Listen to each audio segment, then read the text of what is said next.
Hello, hello! Today in this video I will be talking about what we should do and what we should not do when we make a mistake while speaking to someone. So it's a very normal, common occurrence that happens.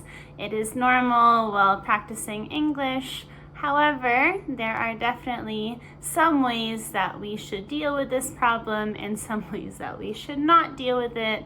So let's learn about this today. So first, I want you to think about your own life and think back to a time where maybe you made a mistake while speaking to someone else.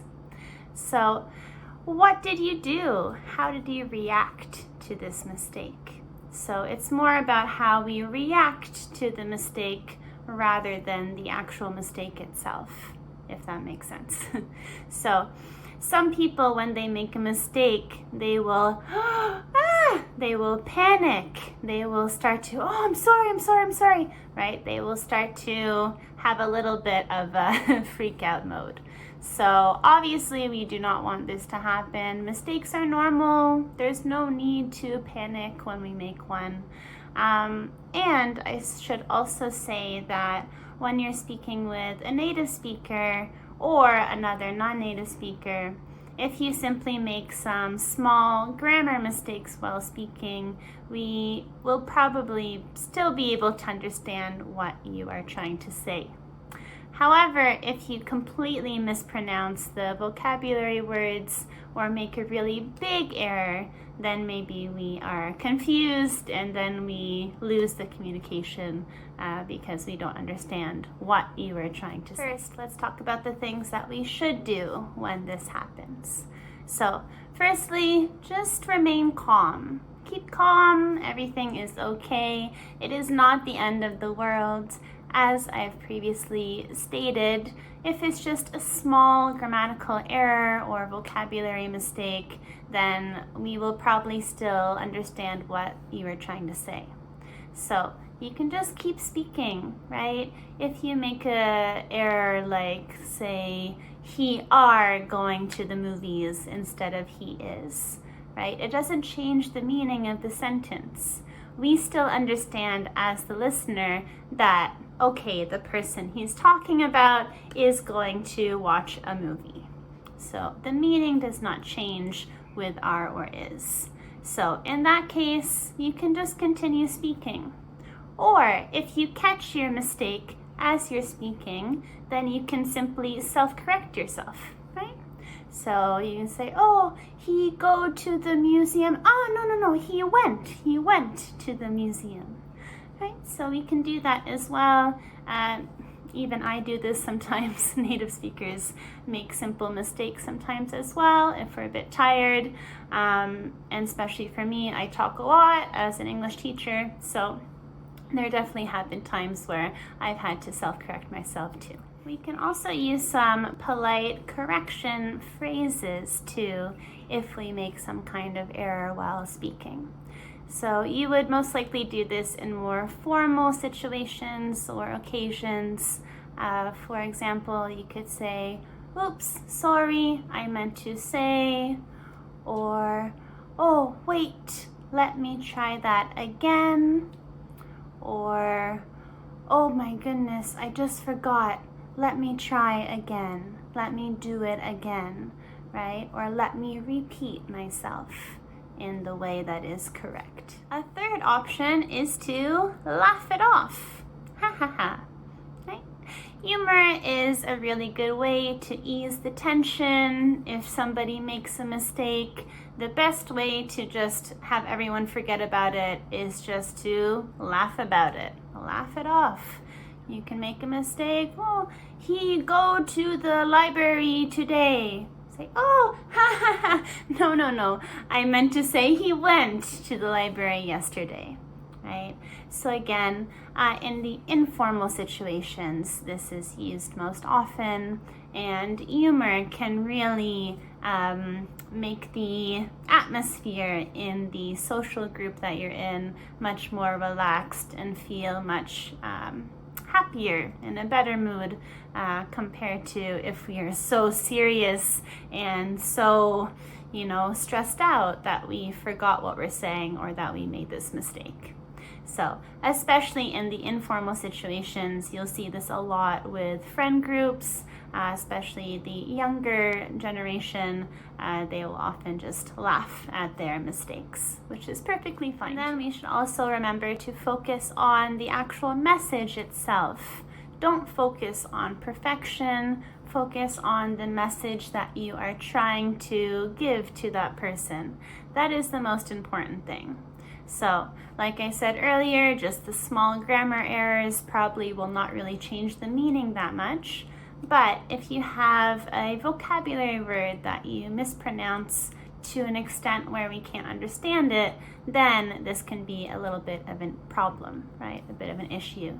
So as long as the listener understands the general overall message that you are trying to convey, then that is a win. So it does not have to be perfect. Even native English speakers do not speak perfect English 100% of the time. A lot of the times we make simple, small, little silly errors too. Okay, now let's go on with things what not to do. So, the first thing we should absolutely never do is to shut down or freeze. So by freeze, I mean literally, right? We cannot move, cannot say anything. This happens to some people if they get really, really embarrassed or they're very shy and then they make a mistake. It can affect people differently. So some people are really, really upset after they make some kind of mistake. So we should try not to do this. What happens if you stop or freeze or just stop talking midway through your sentence? It just becomes really awkward. Like it's just an awkward atmosphere to be in. And then maybe the person that you're talking to, they don't really know if you are okay or what's going on. It ends up being very confusing too for everybody involved. Number 2, do not over apologize. Oh, I'm sorry. Or, oh, I'm so stupid. Oh, I'm sorry. Right? Again, this is like the panic mode that some people go into. And it's so silly because it's not the end of the world. Like, we really don't care that much if you make a small mistake. So just a small apology, just one time saying you're sorry, or one time quickly saying, oh, let me correct my mistake, let me rephrase that, is more than enough. Yeah.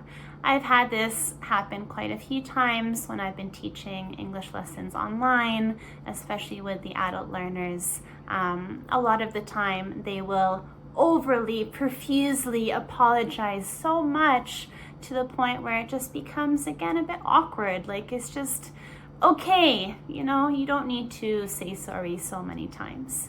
It is okay. Everything is okay. Just continue on and continue trying to express whatever it is that you're trying to say. Number 3, don't get over frustrated or even angry at yourself or the other people around you. This is another thing that can happen. Again, like I said, some people really do not want to make mistakes or like making mistakes. So they become very, very upset. They become very emotional, right? They, why can't I say this word? Why can't I say what I need to say, right? We get so worked up that it ends up becoming a very negative experience overall. And then we get all of these negative emotions coming in, this anger, this frustration, and then again, all the people that you're talking to around you, if it is in a social event, they will all feel very uncomfortable. People will not want to talk with you or be friends with you if you act like this. So again, it's a very small thing to make some mistakes while speaking. So it's understandable to get frustrated sometimes, but we should remember that we need to remain relaxed, cool, right? There's no need to get so angry about making an error. So again, just remember to relax, remain calm, and just continue on. Just try your best to get across whatever it is you're trying to say. So those are my tips for what we should do and what we absolutely should not do when we make a mistake while speaking to somebody else or practicing our speaking skills in general. So next time you practice speaking with somebody else, keep these in your head and remember to practice them. Remain calm, continue on as much as you can, and remember that mistakes are very commonly made even by native English speakers. So it's really not the end of the world, and we will just carry on as much as we can. Thank you so much for watching. Have a great day. Goodbye.